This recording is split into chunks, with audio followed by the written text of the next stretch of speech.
కాంగ్రెస్ ప్రభుత్వం సుందరీకరణ పేరుతో కోట్ల స్కామ్ చేస్తున్నారని ఆరోపించారు టీఆర్ఎస్ చీఫ్ కవిత.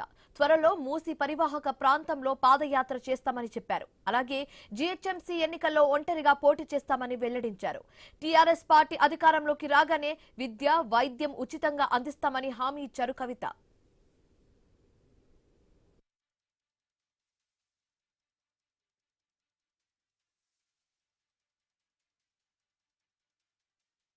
ఈ మూసి అనేటటువంటిది 1,50,000 కోట్ల పెద్ద స్కామ్ తప్పితే మూసి చుట్టుపక్కల ఉండే తెలంగాణ ప్రజలకు కానీ మూసి చుట్టుపక్కల ఉన్న పేద ప్రజలకు కానీ లాభం లేదు. దాంతో అక్కడ ఉన్నటువంటి వారికి కొత్త ఇల్లు ఇచ్చింది లేదు, వారికి పోతున్నటువంటి పనిని కొత్తగా కల్పించింది లేదు. కేవలం సుందరీకరణ పేరుతోని రియల్ ఎస్టేట్స్ చేస్తున్నటువంటి ప్రాజెక్టు. కాబట్టి ఈ ప్రాజెక్టును ఎండగడతాం. మూసి పరివాహక ప్రాంతం అంతా కూడా త్వరలో పాదయాత్ర కూడా చేస్తాం.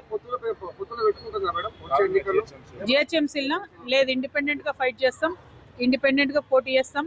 మా విశ్వాసం ఏంటంటే మహిళలు, యువ మిత్రులు అందరూ కూడా సంపూర్ణంగా మాతో ఉన్నారు. కాబట్టి కొత్త వారికి అవకాశం ఇస్తాం. రాజకీయాల్లో కొత్తగా నాన్ కరప్ట్ ఉన్న వాళ్ళు వస్తేనే ప్రజలకు పని అవుతుంది. కాబట్టి ఇండిపెండెంట్ గా పోటీ